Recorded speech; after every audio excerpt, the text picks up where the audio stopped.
Welcome to Time Travelling Team, the weekly podcast where we review every story of Doctor Who right from the very beginning. I'm Tricia.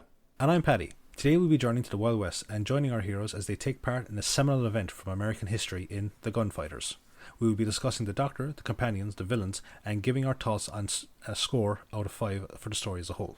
We'd also love to hear your thoughts on this story, so you can join the discussion by visiting us at Time Team on Facebook, Twitter and Instagram, or you can email us at timetravelingteam@teamproductions.com. Now though, over to you, Paddy, for the story recap. Thank you. Episode 1. A Holiday for the Doctor. In the old west town of Tombstone, members of the Clanton family ride into town and shoot up the signpost of the OK Corral. The eldest brother Ike reprimands his younger brothers Billy and Phineas for wasting bullets and says they need to save them for use against Doc Holliday. He leads them to a nearby saloon where they are to meet a colleague named Seth Harper. In a nearby barn, the TARDIS lands and the Doctor emerges holding his mouth, saying that he has developed a toothache after eating a sweet from their previous adventure. He says they need to find a dentist, and Stephen and Dodo take in their surroundings to see what the chances of finding one are. They realise where they are and they delightfully head into the TARDIS to change into more appropriate clothing, leaving the Doctor to his agony. They emerge wearing very garish cowboy clothes, and the Doctor says that they will stand out too much, but they don't seem to care. Stephen really takes to the part, affecting a cowboy accent, and tries working on his quick draw, but the gun is shot from his hand by a stranger entering the barn.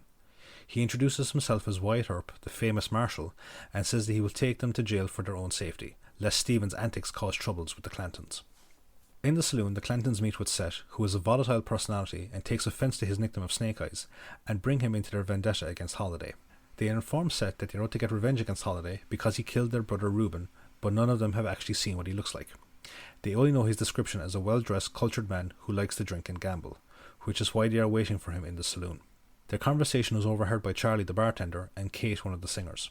She makes an excuse to leave and goes to speak to Holliday, who is currently setting up his dental practice. She tells him of the Clantons' meeting with Seth and urges him to leave, but he refuses to give in to their threats.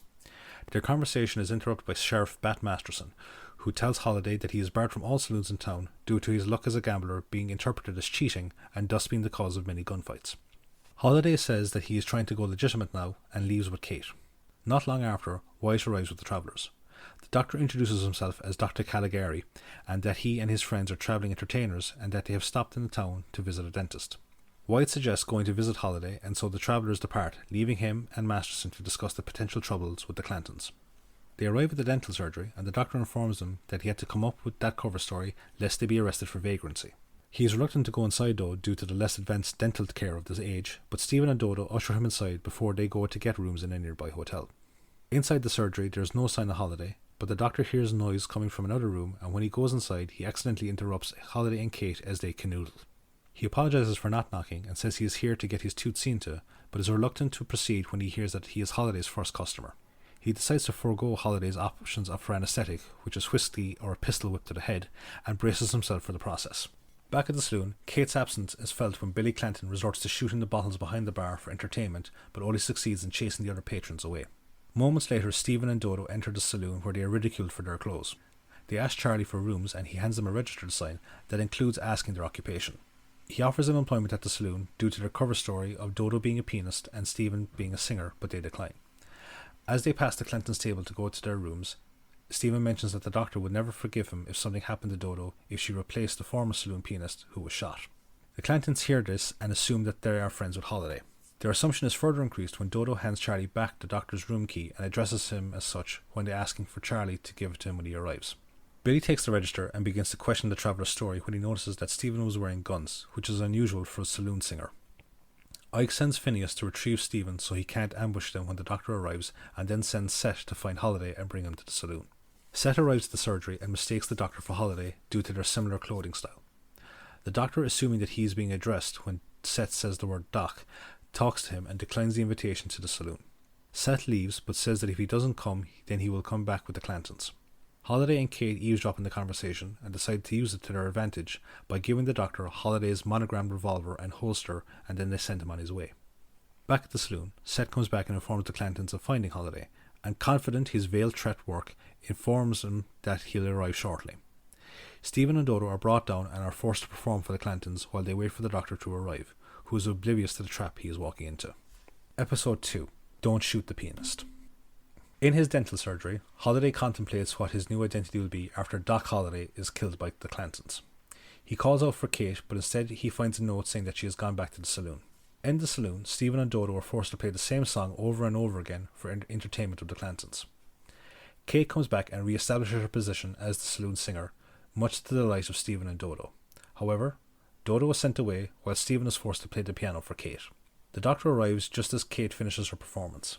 Set introduces the Doctor to the Clantons, which causes him to realise the trouble he is in, and he tries to make an excuse to leave with Stephen, but his attempts fall on deaf ears. He then realises that they think he is Holiday, and he tries to explain the confusion to them, but again it is to no avail. Unbeknownst to everyone, Holiday has snuck onto the second floor of the saloon and is observing the scene with his Derringer pistol drawn. Kate plays into the charade that the Doctor is Holiday, which causes him to draw his gun in a frustrated attempt to show that it is not his. Billy Clanton draws on him, but his gun is shot from his hand, and Kate uses the opportunity to draw her own gun and hold the rest of the gang hostage. She tells the Doctor and Stephen to disarm them, while above on the balcony, Holiday replaces his Derringer, its purpose having been served. However, Dodo comes out at the sound of the shot and nearly reveals his presence until he forces her back into the room at gunpoint. The Clanton gang take offence at being at a disadvantage to the now gleeful Doctor, but their protests are soon stopped when Wyatt and Masterson enter and disarm everyone before asking what happened. Masterson nearly clears up the misunderstanding about the Doctor, but Wyatt intervenes in order to preserve the ruse. He addresses him in a friendly manner due to their previous encounter, cementing the Clantons' belief that the Doctor is Holiday due to the well-known friendship between the lawman and the gambler. Wyatt arrests the Doctor for disturbing the peace, leaving Stephen alone to face the angry Clanton gang. In her room, Dodo is detained by Holiday until Kate arrives and fills the pair in on what happened below. Holiday reassures Dodo that the Doctor is perfectly safe so long as he is with Wyatt. In the jail, Wyatt echoes the sentiment that it's for the Doctor's own safety that he stays there because it means the Clantons can't go to get him. He then leaves him with Masterson while he goes out to find the real Holiday. In the saloon, Stephen is trying to convince the Clantons that the Doctor is not Holiday and says that if he can free him from the jail, then he can prove it. After initially mocking his bravado, the Clanton gang decide to help him as it will get them closer to their revenge. In Dodo's room, the trio are finishing a game of cards when Holiday decides that he needs a drink. Kate fails to dissuade him from leaving the room, but in the end gives up and lets him back to his surgery to retrieve a bottle of whiskey. Wyatt is waiting for him in the surgery and tries to convince him to leave town for his own safety. He says that the Clantons will wise up to the ruse sooner or later and that he can't keep the Doctor in jail indefinitely. He says that the Clantons are behind a large-scale cattle rustling operation in the area and he is waiting for his brothers to arrive to help him and Masterson take the whole thing down. He turns down Holiday's offer of help as it might make the situation more volatile and urges him again to leave town. Holiday returns to Dodo's room and tells Kate that they need to leave or else Wyatt will arrest him. Meanwhile, downstairs in the saloon, the Clantons try to convince Stephen that they believe his story and want to help him free the Doctor. Stephen is skeptical of this, but agrees to go ahead with the plan for a jailbreak and then makes his way towards the jail. Ike isn't sure that Stephen believes them, and so he orders Phineas to keep an eye on him. Stephen arrives at the jail and hands the Doctor a pistol so he can coerce his way out of the jail and tells him that he is only 10 minutes before the Clantons arrive. The Doctor instead hands it over to Wyatt and asks him to go and talk to Stephen to let him know that he's happy to stay in the jail. Stephen is then intercepted by Phineas and brought back to the saloon, where Ike is gathering a lynch mob to take Holiday from the jail and hang him for his crimes against the people of the West. The noise from the mob attracts attention of the trio in Dodo's room, and they see that Stephen tied up and being led through the streets on a horse. Holiday, however, is more concerned that they have the operating chair from his surgery and storms downstairs where he encounters Set. Set realises that he has met the real Holiday and attempts to draw on him, but he is too slow and Holiday kills him instead. He then sends Kate ahead to prepare some horses for themselves and Dodo, who insists they come with her for her own safety, promising to bring her back to her friends once it's safe. The mob arrives at the jail and Ike issues the jail an ultimatum. Give them the Doctor or they'll hang Stephen instead. Episode 3. Johnny Ringo. The Doctor pleads with Wyatt to let him go so he can help Stephen, but Wyatt refuses. Instead, Wyatt tells Masterson to keep the crowd busy whilst he sneaks out and goes around the back of the crowd to get the drop on them. Masterson refuses to let the Doctor out and tells the Clantons that they won't get him so long as he is guarding the jail. Ike then carries through on the threat and tells the mob to start hanging Stephen. However, Wyatt intervenes and knocks Phineas unconscious. He disperses the mob and tells Ike and Billy he is taking Phineas in for attempted murder. As they argue, Charlie comes from the saloon and reveals that Holiday killed Set and that the man in the jail is a stranger. The Clantons blame Wyatt for the deception which resulted in Set's death and say that they will report this to their father, who will ruin him. They depart, leaving the others to carry Phineas into the jail. The Doctor then leaves with Stephen, saying that they will be gone by the morning, much to the relief of Wyatt. The Clantons return to the saloon accompanied by their father, and he orders them to bring Johnny Ringo, a notorious gunfighter, to the town to help them in their vendetta against Wyatt. Seth says that Ringo doesn't work for anyone and that they may have much better luck taking their case against Wyatt to the town council. Paul Clanton mocks his sons for their ineffectiveness and once again orders them to bring Ringo to him. Moments after they leave the saloon, the Doctor and Stephen return looking for Dodo, but Charlie informs them that she has gone with Holiday and Kate.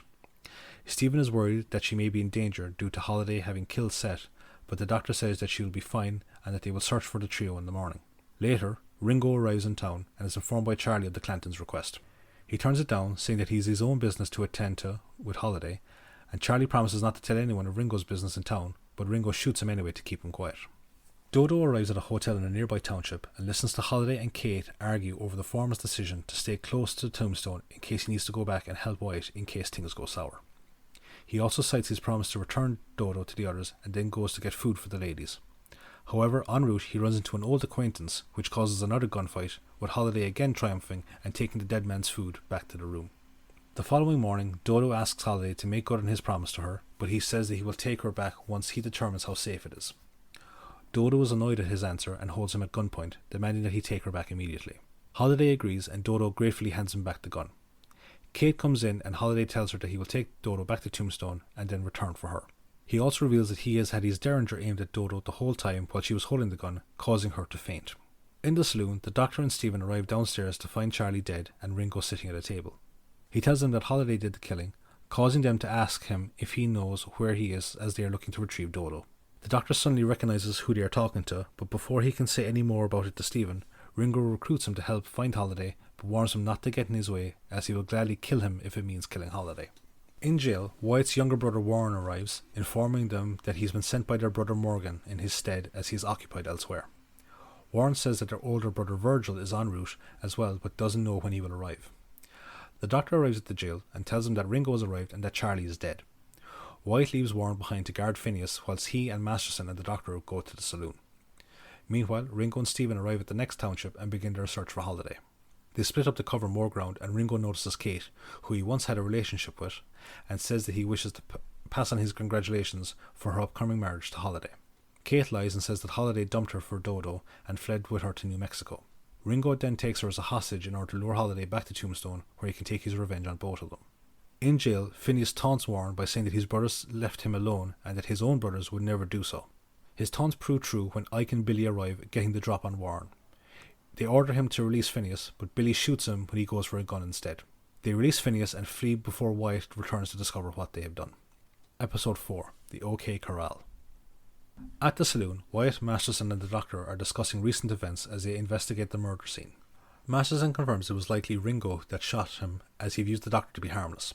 But Wyatt decides to deputise the Doctor as he hopes the Clantons will be afraid to face him again if they still think he is the one that shot the gun from Billy's hand earlier.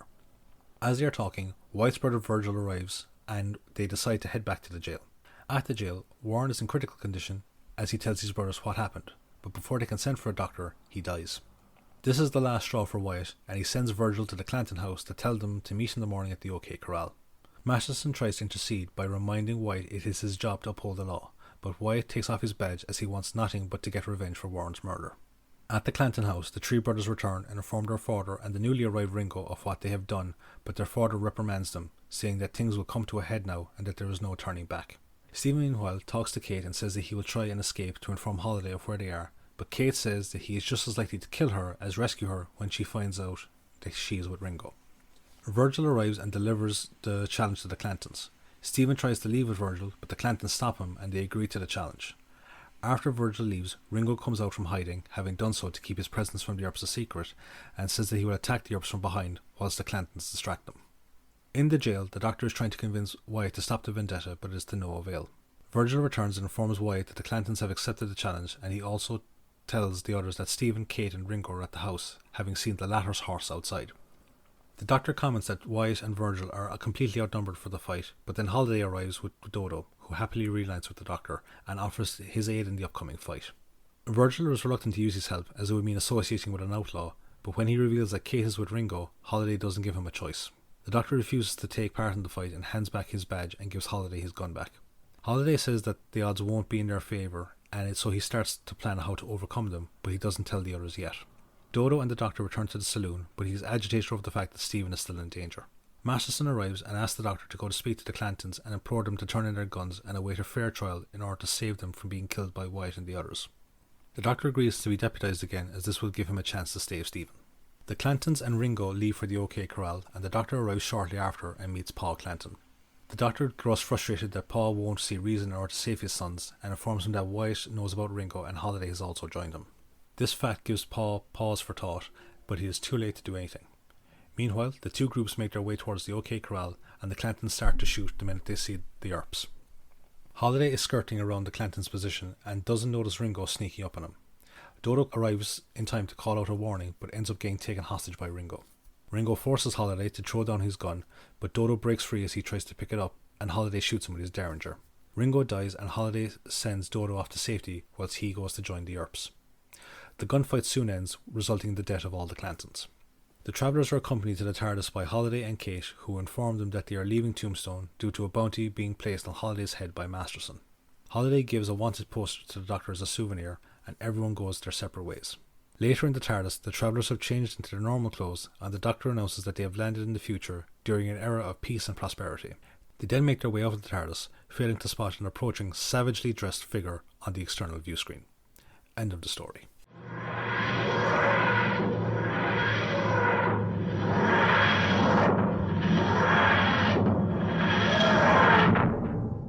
So, that's it for the story recap. We're now going to go over to the trivia corner with Tricia.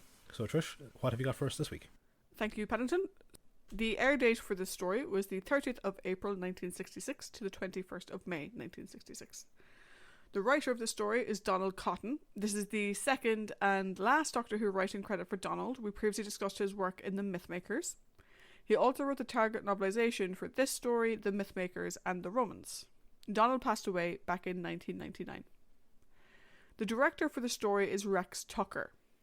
Now, this is Rex's only on-screen directing credit for Doctor Who, even though he had been very involved in the creation of the show before Verity Lambert came along, and he was actually originally meant to direct An Unearthly Child.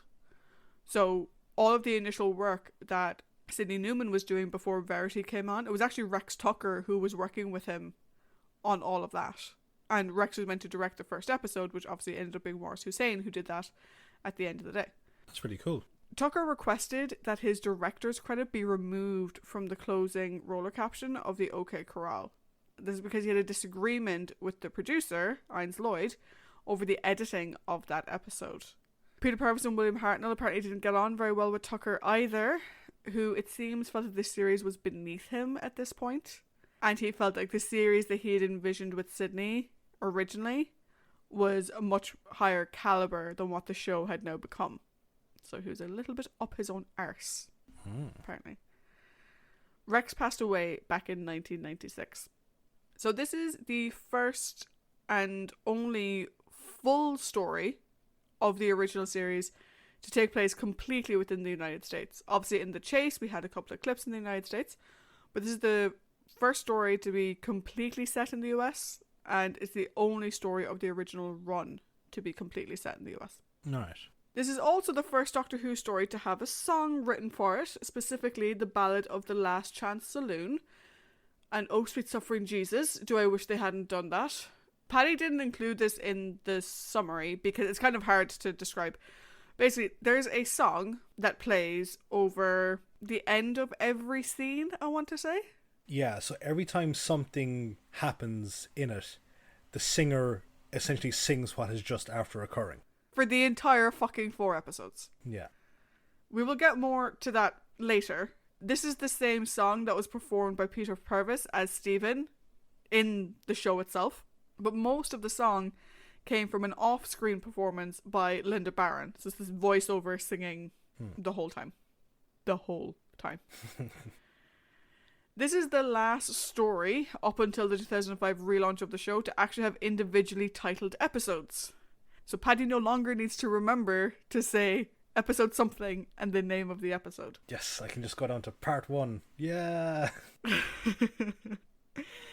The role of Johnny Ringo was originally offered to a man by the name of Patrick Troughton. However, he was too busy, so couldn't take on the role at the time. But keep that name in mind, we will come back to it at some point in the coming weeks. All I can say is, thank fuck. To say this story didn't do well with audiences is probably understating it a little bit. It was not well received at all. This factor played into the higher ups' belief that historical stories should be done away with. So while this isn't the last historical story, and by historical we mean pure historical, so no alien interference or anything, just a purely historical story, it is one of the final nails in the coffin of that type of storytelling. Which sucks, because I like historical stories.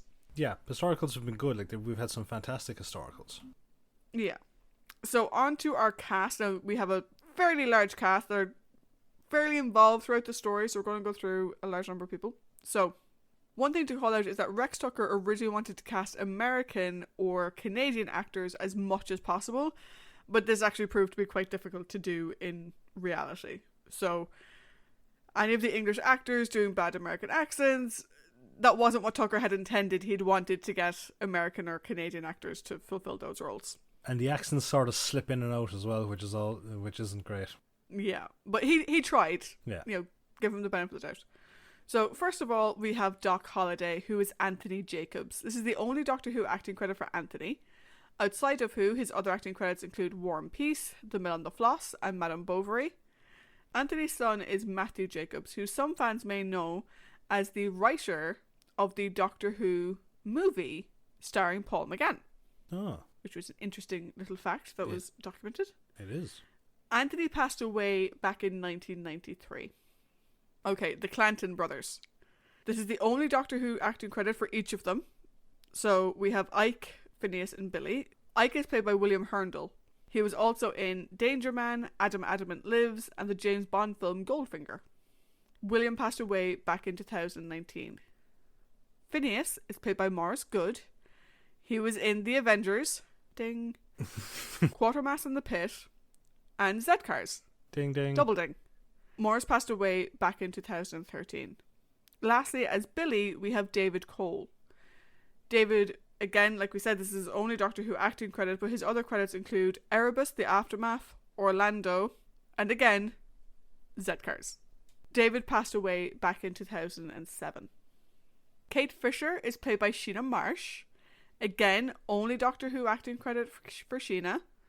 Her other credits include The Dickie Henderson Show, The Dick Emery Show, The Irish Boys, and It's Not Me, It's Them. Sheena also passed away in 2019. Next, we have Seth Harper, who's played by Shane Rimmer. Now, Shane also did the narration for the audiobook of the Gunfighters novelization. So he did the narration of the novelization for the audiobook. Again, this is his only Doctor Who acting credit. We're seeing a bit of a trend here with the Gunfighters. Shane is probably best known for providing the voice of Scott Tracy in Thunderbirds. So if you're a fan of Thunderbirds, you may recognise his voice from that. He was also in Dick Spanner P.I. as Dick Spanner, The Amazing World of Gumball, Space 1999, UFO, and The Spy Who Loved Me. Shane also passed away in 2019. On to Wyatt Earp, played by John Alderson. Surprisingly enough, only Doctor Who acting credit for John. His other credits include Little House on the Prairie, Death Valley Days, and The Man from U.N.C.L.E. The series, not the movie. John passed away back in 2006. And he was also in one of my favourite movies of all time. He's in Blazing Saddles. He is the guy that gets shot for chewing gum in the henchman line. It's amazing. He's giving his resume of, arson, mayhem, and it's like, are you chewing gum? It was like, did you bring enough for everyone? I didn't know there was going to be so many people, and then they just shoot him, and it's just, it's brilliant. Brilliant. So, Bat Masterson is played by Richard Beale. This is the second of 4 Doctor Who credits for Richard. We previously discussed him in The Ark, where he provided the voice of the Refusian. Johnny Ringo ended up being played by Lawrence Payne. As I said, they had wanted Patrick Troughton. Wasn't possible. So he was played by Lawrence Payne. This is the first of 3 Doctor Who acting credits for Lawrence. We'll see him again in The Leisure Hive and The Two Doctors. His other acting credits include Interpol Calling, Z-Cars, ding, The Saint, and Sexton Blake, where he played the title character. Lawrence passed away in 2009. Lastly, we have Charlie the bartender. Poor Charlie. Who's played by David Graham. Now, David provided the voice of the Daleks in all Dalek stories up until the Daleks Master Plan, as well as both Dalek movies. He also provided the voice of the Mechanoids in The Chase. This is the first of 2 credited on-screen roles for David. We'll see him again in The City of Death. Outside of Doctor Who, David is well known for providing the voices of Gordon, Tracy, Brains, and Parker in Thunderbirds. So we have another Thunderbirds cast member appearing in this episode. At the time of this recording, I'm happy to say that David is still with us. And yes, I am doing the whole Thunderbirds thing on a string. Oh god. Did you have anything else to add? I don't think so. At the moment, Cool. No, my mind is going back to our discussion on the Sensorites, where I compared Barbara to that one Tracy brother that's just stuck up in the space station. Poor bastard. I'm so lonely.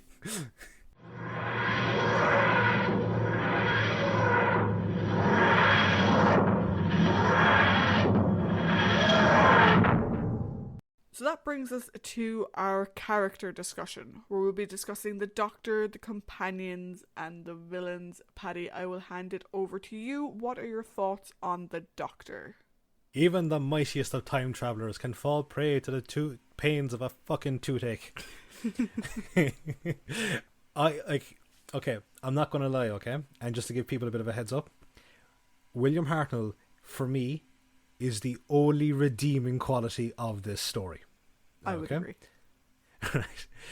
He has so much fun here. Like, there's a part there where he's kind of like twirling the gun around in his finger. There's a fantastic comedic spot where, like, they have Charlie's body on the bar, and there's a tarp on it, and he goes to rest on the body. Then he does a double take when he realizes what he's about to do. When he's got the Clanton gang at gunpoint, and it's just like Hartnell having so much fun. Like, and like even like his whole thing of like just being like the very perfectly polite prisoner. It's like, no, I'm quite happy to stay in the jail. Thank you very much. I'm pretty sure I'll be entirely safe. One thing though that I thought was kind of funny was. Oh, damn it, I just missed the trivia part as well, but I can kind of co-opt it into this. One thing I thought was kind of funny was that up until now, the Doctor's been fairly good at, pegging historic events. Yeah. And it's like, White Earp introduces himself, and it's like, okay, you've got to be prepared for the Clanton gang, at which point the Doctor should kind of know that, okay, the Clantons are still alive. That means there's a chance this is going to happen, as opposed to being completely taken aback by events. The trivia note that I did have was that he introduces himself as Dr. Caligari, and that's a very famous early horror movie, The Cabinet of Dr. Caligari, which stars, there was a remake done, good few years ago, which stars your friend Doug Jones. Yeah. So I thought that was a pretty cool little reference to make. But like, again, it's just William Hartnell. This is his fun episode. This is almost like him back in the days of the Romans and like the Space Museum, where he seems to be having a small bit of fun at things. And yeah, that's pretty much it's nice to see him back as a constant presence. Yeah, I would agree. I was so glad that he didn't disappear for a prolonged period of time in this story, because it's really great to have him back. I had a few things that I wanted to focus on. So the first is the Doctor collects guns and keeps them loaded. Yeah, okay, the loaded part, that's weird. Collecting guns and various weaponry, I know he's a man of science, but at the same time, But he also doesn't like guns. Maybe that's why he collects them, to take them out of the timeline. Going on with the gun thing, stop putting on guns. Stop taking them from people, even if it's Stephen. I mean, what the fuck? Also, why not explain to Stephen that you agree with Earp's plan instead of taking the gun and implying that you were going to bluff your way out of it? What? What are you doing? To your point on, should he have known, given the Clantons are still alive and where they are, should he have known what was going to happen? I kind of like the idea that, he doesn't know everything. You know, we've established that he has particular periods of Earth history that he's particularly interested in, such as the Reign of Terror. He's a big fan of that. He obviously, in the Massacre, there was someone that he really wanted to meet there. Maybe he just isn't particularly interested in the Westerns. West. Possibly. Westerns history. I love him calling Stephen Regret. I have to be honest. I laughed quite a lot at that. Yes, that was Stephen's alias. It was Stephen Regret. Yeah. And they just keep calling him Regret the whole time. I love it. To give it a bit of a Louisiana twang. And it's like... But yeah, I loved Hartnell in this. There's a few things that are a little bit inconsistent, you know, why all the guns, and he doesn't bumble from scene to scene, but he's not as clued in to the fact that, like, he's being set up the whole time. Also, I love the fact that he doesn't drink alcohol and he'll happily have a glass of milk. That's brilliant. But I would chalk a lot of that up to he has a severe toothache, and then they just pulled the tooth out of his mouth with no anesthetic whatsoever. So I think his little bits of what the fuck can be excused by excruciating pain. We'll give him a pass. But it's like, you know, like what are the forms of anesthetic? Alcohol or potential death by pistol whip. But yeah, it's great to see Hartnell back properly and back to his full self. We saw a little bit last week. You know, we had the witful nature of him, you know, with the toy maker. But it's good to see him back in his proper first Doctor-ness. Yeah. And I'm really glad that we got to see him again. Wearing a stylish black Stetson hat. Yes. Yeah.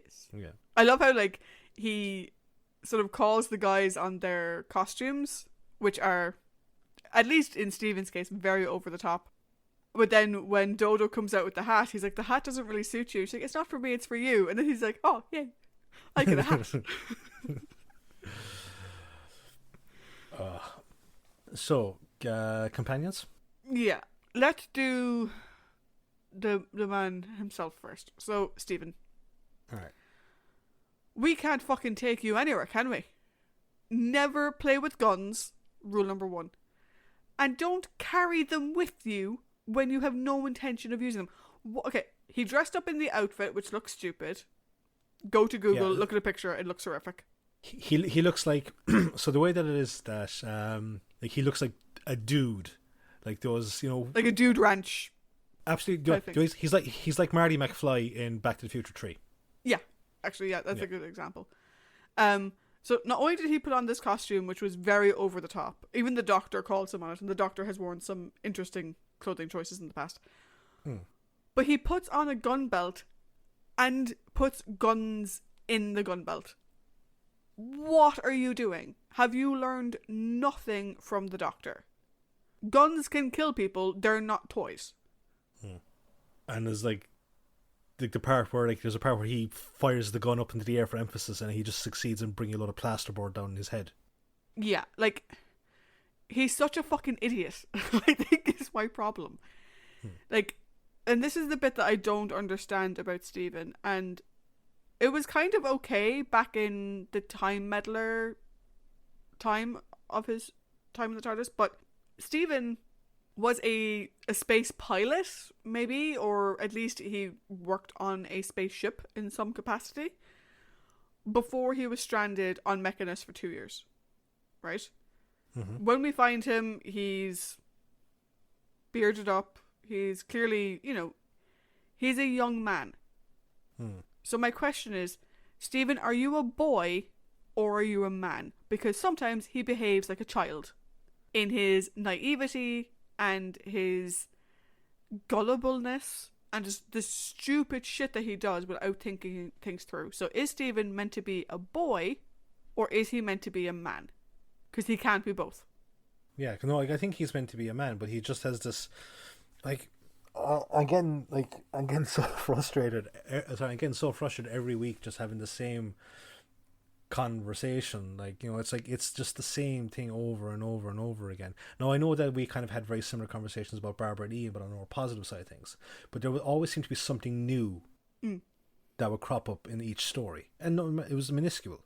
Here it's just like it's the same stupidity over and over again.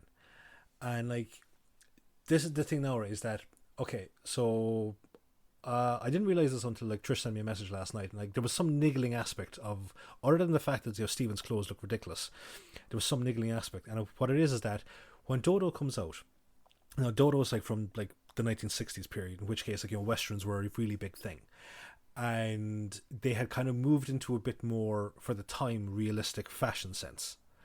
And she was dressed like, a lady of the kind of a woman that would have probably lived on a ranch or that kind of thing. She was dressed like that. Acceptable clothing. Stephen is from at least 2,000 years, into the future of that time period. And no, we didn't know what westerns would become in the subsequent years, because they're a lot more gritty now. But you would think that if they had carried on the same vein as they were in Dodo's, he would have known to wear more appropriate clothing. Instead, he comes back like the early heroes. Like, even the Doctor makes a reference to an early Western actor a guy called Tom Mix, who, interesting fact, was a pallbearer at Wyatt Earp's funeral. Yeah, I know that from the movie Tombstone, which I would recommend heartily after this. Yeah, so like, again, it's just like this thing, over the top thing, where the hero is like wearing these really bright, garish clothing. And it's like why in the name of God are you just acting like such an idiot? And he even tries to affect an American accent. And it's like, the Doctor is staying with his English accent. Why can't you keep an English accent? He's giving you the cover story of your travelling group of actors and musicians and whatnot. Just keep the bloody English accent. And like, I'm just sick of talking about him now. Yeah, I'm gonna close this off with one thing. Yeah. Can I have Ian back? No, you can't. But I want him. No, we can't have Ian back. All we can hope now is that whenever when Stephen's replacement, comes along, it'll hopefully be better. Okay. So, Dodo. Okay, so Dodo has so much fucking potential, and it irritates me that they don't use it. Right. So you're mentioning their clothing choice and their accent choice. Dodo also affects an accent, but she does it a lot fucking better than Stephen does, because she's more subtle about it. I think that's the difference between Dodo and Stephen in the story, is that Dodo is subtle, whereas Stephen is subtle as a brick to the face. The other thing with Dodo that I find here is Stephen sent her to her room and she went. If you had Barbara or Vicky, heck, even Susan or Sarah Kingdom, if any of them were told, go to your room and wait while I sort this out, do you think any one of them would have gone to their room? No. She's really, like, I can't remember who made the comment. I think it was the Doctor, was like, commented that she's fast becoming a cliche in story. Yeah. And unfortunately, Dodo, the character, is quickly becoming the cliched Doctor Who companion of, she doesn't do a whole lot by herself, she gets captured all the time, and she can't rescue herself. Yeah. Which the previous female companions, with the exception of Katarina, who wasn't meant to be a companion anyway, they didn't have that problem. Like, at one point I had to stop the episode, and I literally was sat in my living room going, is she fucking, like, so she was sent to her room, she stayed in her room, then she came back down a second and got captured by Doc Holliday, who brought her back up to the room again. Then he leaves, and she stays in the room with Kate. And not only does she stay in the room with no one threatening her, she does Kate's fucking hair. Don't stay in the room and do her hair. Leave, you gome. Like, what the fuck? It's just like Stockholm Syndrome. It's so crazy. And then she comes to really trust Doc Holliday. And I'm like, don't trust the man who, A, kills people and doesn't seem to give a shit, and B, is keeping you captive, even if he does seem to be relatively nice about it. it is imperative that you try to escape. I'll be honest now, right? I don't care about Dodo anymore. And what really kind of pushed her over the edge in that regards is when she pulls the gun on Holiday, and then he faints when he pulls the gun back on her. Yeah, and I was, he just reveals that he had the gun on her the whole time, and then she faints afterwards. And I'm like, grand, no, cool, I'm out. Yeah, I think she's really settled herself as a non-character. No, which I find really unfortunate. And the thing is that I've been waiting and waiting for Dodo to have her standout moment. Yeah. And no, I got nothing. And at this point in time is that if a standout moment does come, it'll be a complete surprise because she has become the cliche. Yeah, which she had so much potential. She had so much potential. It's so disheartening. And it's not even that I don't like her. Yeah. Like, I don't like Steven. I think we've established that fact. It's not that I don't like Dodo. It's that she's a non-entity, practically. Yeah. So let's move on. Yep. We have our story-based companions. So, irrespective of how the final fight goes, we put Wyatt Earp and Bat Masterson as our story-based companions. Yeah. And pretty much everyone else goes into the villain category. Yeah, and I'll get mad at that in a while.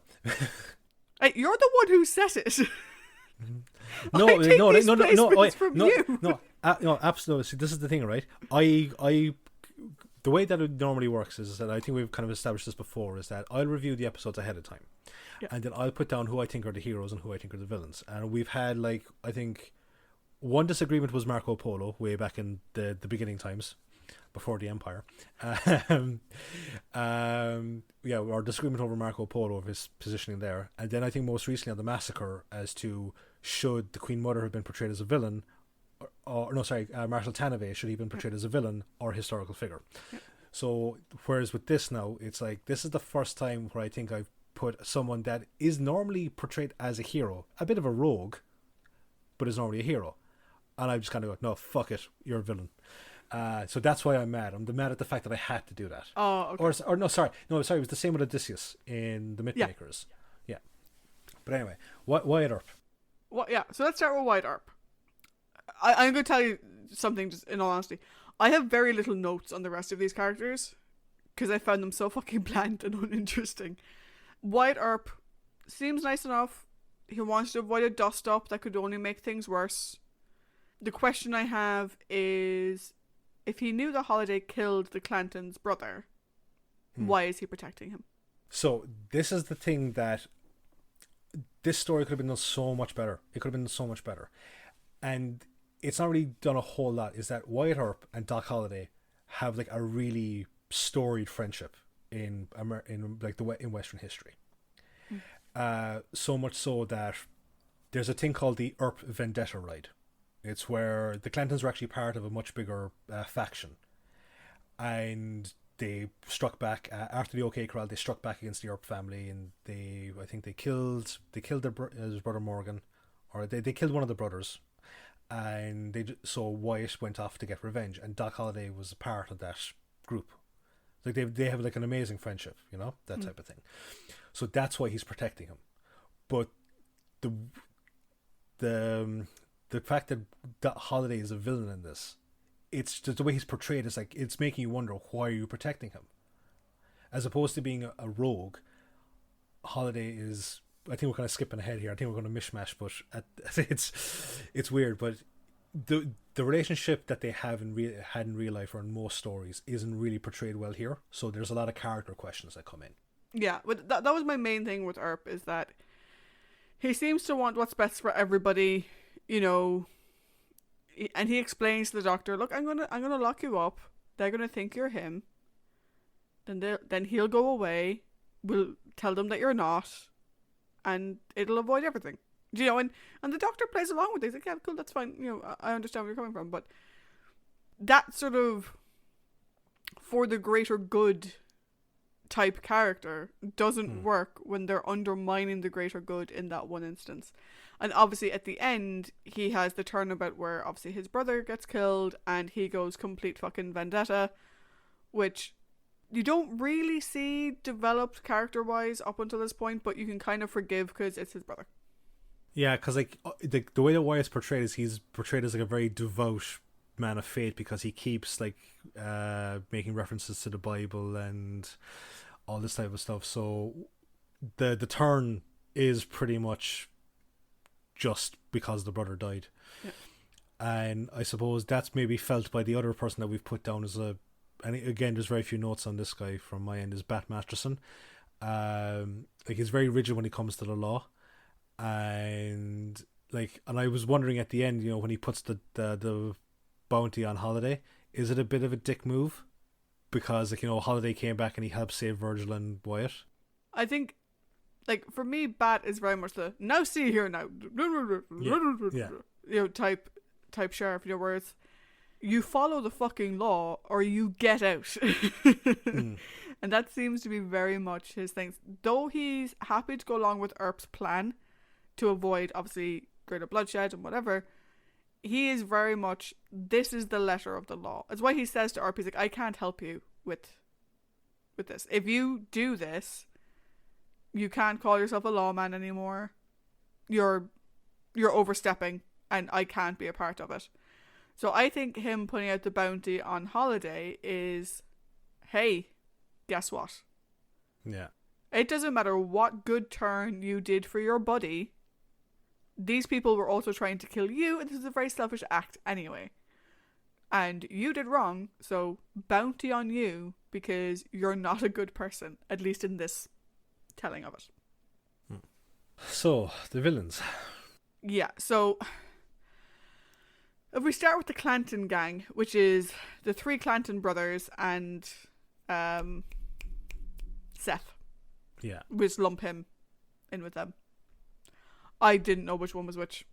Yeah. So I've labelled them the eldest one, the one with the stutter, and the young hothead. And that's basically the portrayal of the Clanton gang here, is that all they ever seem to do is just whoop, holler, shoot their guns. And Seth's the only one with a real character that we get to see, maybe because he's not a Clanton.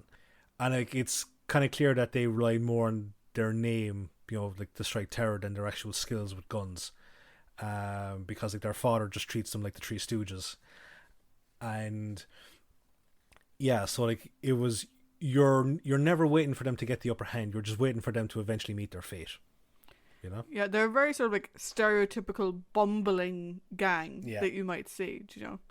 Yeah. I said Seth was probably the only interesting one, but even then, not that much.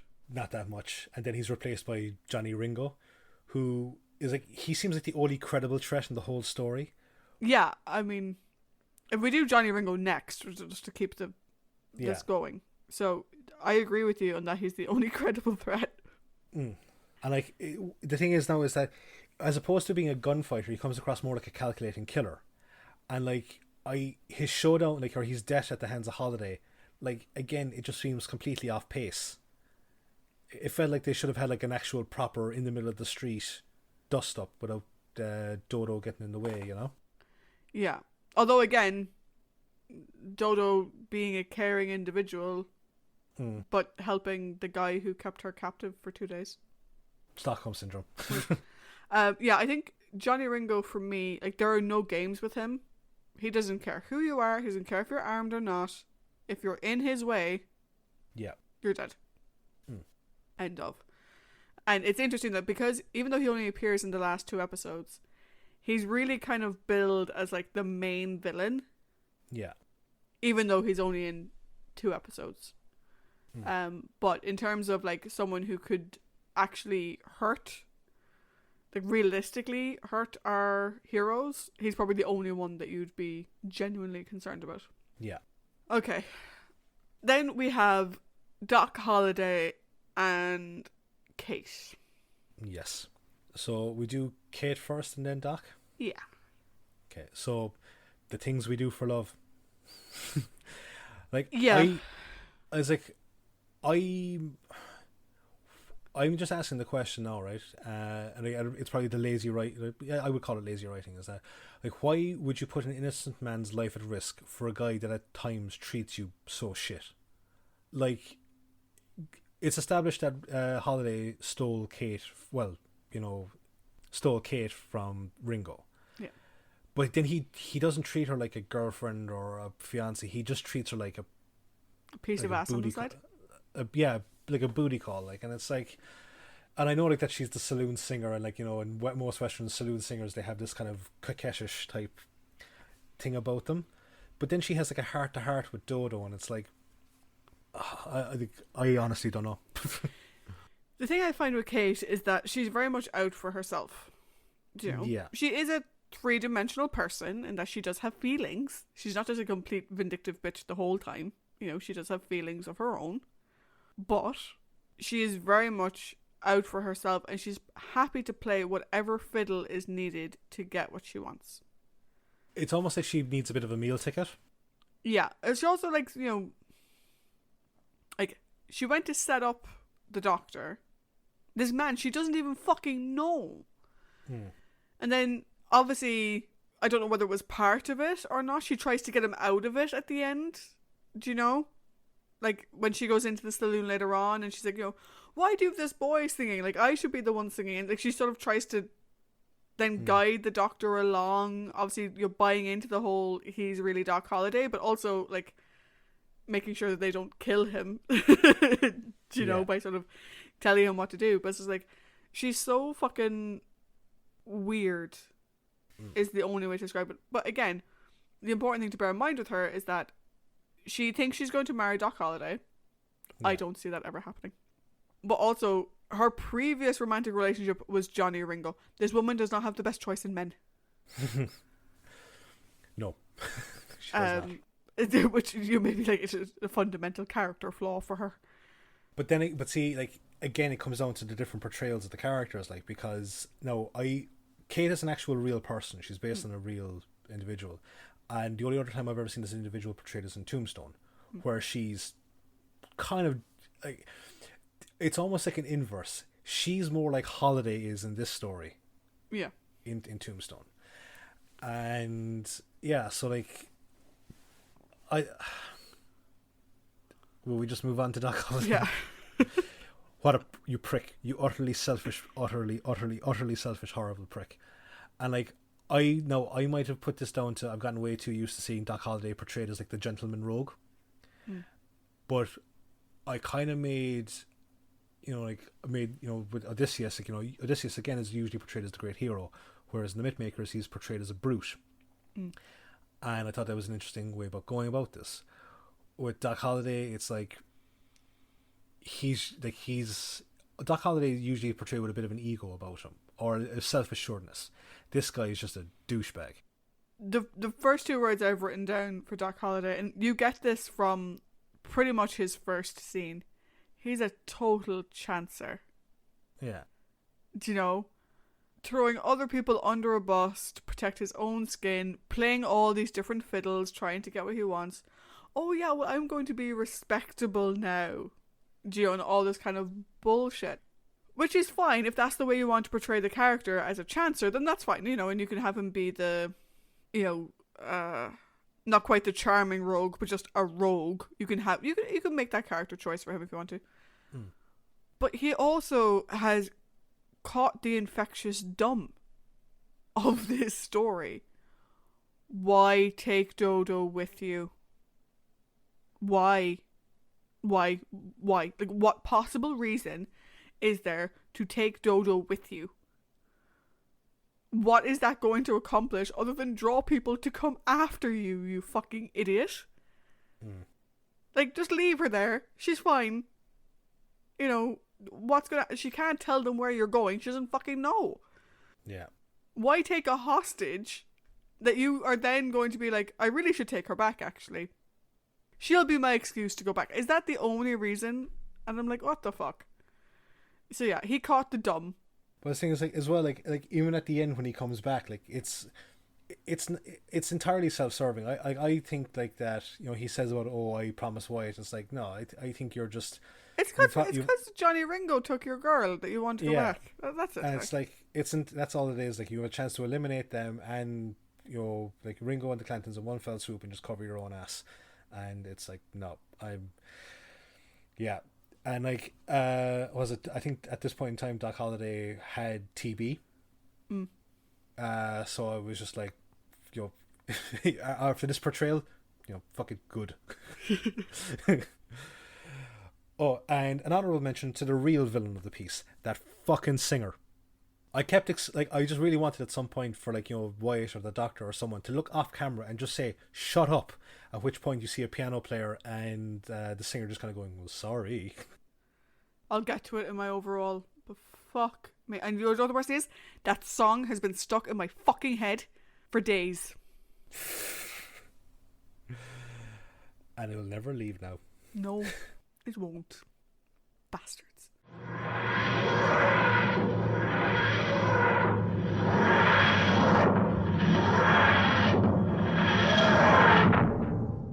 So, I think I understand part of what you're going to say next, Paddy, if our character discussion was anything to go by. But let's put our listeners out of their misery. What was your overall thoughts? Thoughts? That's not a word. What were your overall thoughts and your overall score for the Gunfighters? Cool. Doctor Who, yay! Westerns, yay! The Gunfighters, fuck this story. Honestly, it's a 0.5. It's a 0.5 of a score. As I said at the start, the only thing I like about it is the Doctor. Everything else can, for me, it can go swing. See, the thing is, again, another one of my favorite movies is the movie Tombstone, and I suppose maybe I had that colored so much, but at the same time, when we were talking about the myth makers, I liked aspects of the myth makers, I really did, which is why I got a high score. And even though I do like the Iliad and I like the movie Troy, I made my peace in the kind of the separation of that. Whereas with this, it's like, no, I do not like this story at all. And that is pretty much my thing on it. So, I think the story would have been grand. Grand, but not good.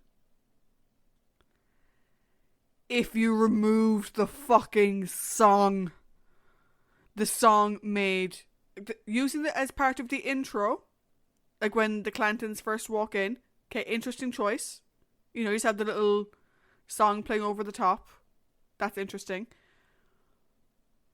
But Jesus, every fucking scene for 4 episodes, it makes the whole damn thing unwatchable. It's ridiculous. And they keep trying to build up suspense and drama, and it doesn't work because it's all undermined by that stupid fucking song. This is another situation of we have a story happening around our characters, but not really happening to them. And this bothers me so much because, like I said, they use this as one of the nails in the coffin of historical stories.